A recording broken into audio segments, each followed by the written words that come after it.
Նոր անդամներով համալրված գործադիրը սկսեց իր առաջին նիստը, որի որոշումներից մեկով Երևանի Աղայան փողոցի 7-րդ շենքի նկուղային տարածքն ու դրան հարակից հողամասը կամրացվեն տարածքային կառավարման եւ ենթակառուցվածքների նախարարության պետական գույքի կառավարման կոմիտեին։ Գույքը Հայաստանի Հանրապետությանն է վերադարձվել հակակոռուպցիոն դատարանի կողմից կայացված վճռի հիման վրա գլխավոր դատախազության հայցերով գույքի նկատմամբ արդեն իսկ գրանցված է Հայաստանի Հանրապետության սեփականության իրավունքը։ Այս համատեքստում գլխավոր դատախազ Աննա Վարդապետյանը ներկայացրեց ապօրինի ծագում ունեցող գույքի բռնականցման գործերով վերջին արդյունքները։ Նրա խոսքով վերջին ամիսներին հակակոռուպցիոն դատարանը մասնակի բավարարել է մի շարք աղմկահարույց հայցեր, այդ թվում Արագածոտնի նախկին մարզպետ Սարգիս Սահակյանի, Հայաստանի 3-րդ նախագահ Սերժ Սարգսյանի, Անի Սարգսյանի, Հրազդանի նախկին քաղաքապետ Արամ Դանիելյանի եւ Մանվել Գրիգորյանի ժառանգների վերաբերյալ։ Ընդհանուր առմամբ այս պահին վերադարձված գույքի արժեքը միայն ապօրինի ծագում ունեցող գույքի բռնագանձման գործառույթով 6 միլիարդ 300 միլիոն դրամ է։ Էլի անդրադառնալով այն ուղենիշին, որ սահմանել եք 2026-31 թվերի համար, նշեմ, որ այս պահին միայն ապօրինի ծագում ունեցող գույքով ունենք 172 հայց դատարանում, երկուսը վարույթ ընդունելուն սպասում ենք, մեր ընդհանուր հայցագինը 628 միլիարդ 600 միլիոն դրամ է։ Բացի այս, մենք պահանջում ենք 1486 անշարժ գույք, 371 շարժական գույք, 464 իրավաբանական անձում մասնակցություն, ինչպես նաև դրամական միջոցներ, որոնց ընդհանուր չափը կազմում է 464 միլիարդ 600 միլիոն դրամ։ Կառավարությունը մյուս նախագծով էլ սահմանեց խաղային ոլորտի կարգավորման օպերատոր։ Բաց մրցույթի արդյունքում հաղթող ճանաչված ընկերության կողմից ստեղծված խաղերի վերլուծության եւ մշտադիտարկման համակարգ ՍՊԸ-ն կկատարի խաղային ոլորտի միասնական մոնիթորինգի տվյալների վերլուծության եւ վերահսկողության գործառույթներ։ Նշեմ, որ երկարաժամկետ պայմանագիր է նախատեսվում, ինչը մեր ակտերով ֆիքսված էր, խոսքը 15 տարվա պայմանագրի մասին է։ Ընդ որում նշեմ, որ հաղթող ճանաչված ընկերությունը պարտավոր է այս որոշման ուժի մեջ մտնելուց հետո 6 ամսյա ժամկետում ամբողջությամբ ներդնել էլեկտրոնային կառավարման համակարգը եւ կատարել օրենքով սահմանված օպերատորի գործառույթները, այսինքն ստացվում է, որ մյուս տարվա սկիզբ մենք ունենանք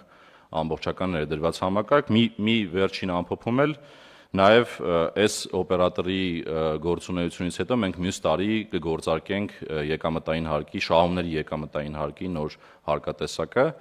5% տարեկան եւ խոշոր շահումների դեպքում 10%։ Մեկ այլ նախագծով կառավարությունն առաջարկում է վերաբաշխել 2026 թվականի պետբյուջեի միջոցները պետական եւ տեղական նշանակության ճանապարհների, նաեւ կամուրջների հիմնանորոգման ու կառուցման աշխատանքներն ապահովելու համար։ Նախագծով նախատեսում է կատարել 15.65 միլիարդ դրամի վերաբաշխում եւ դրանք ուղղել մի շարք ճանապարհների եւ տրանսպորտային օբյեկտների հիմնանորոգման, փորձաքննության, նախագծերի ծառայությունների ձեռքբերման, ինչպես նաեւ տեխնիկական ծառայությունների տեխնիկական եւ հեղինակային հսկողության ծառայությունների ձեռքբերման համար նախագծի մեջ ընդգրկված ընդհանուր ճանապարհների երկարությունը կազմում է 63.5 կիլոմետր, մի մասը հանրապետական նշանակության, մի մասը միջպետական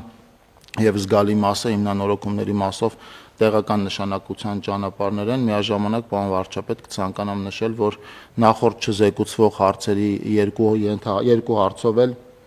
կրկին վերաբաշխումներ են կարել եւ 3.7 միլիարդ դրամ արդեն հատկացեցինք ընդհանուր 76.4 կիլոմետր երկարությամբ ճանապարհների միջին նորոգման եւ 1.6 միլիարդ դրամ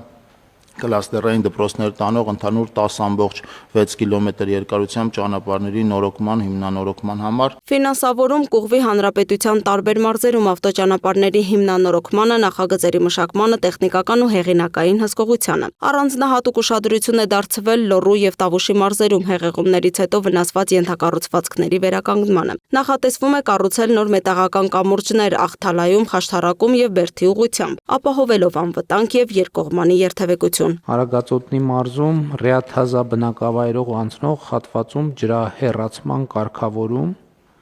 այս տարի կիրականացվի, ընդ որում երբ որ այց էի կատարել գյուղ եւ այն ժամանակ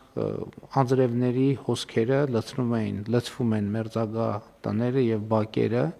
եւ այդ ժամանակ հանձնարարեցի, որ մենք այդտեղ լուծում գտնենք, սա այդ նախագիծն է, ճիշտ եմ արձանագրում։ Պարոն վարչապետ, պայմանագիրը արդեն ունենք, շինարարական աշխատանքները առաջիկա շաբաթների ընթացքում կմեկնարկեն։ Շատ լավ։ Գեղարքունիքի մարզում ծովակից Վարդենից ստանող ավտոճանապարհի 9 կիլոմետր երկարությամբ հատվածի հիմնանորոգում այս ճանապարհի մասին էլ ենք շատ խոսել։ Երկար մտածում ենք, թե ինչ տարբերակով է պետք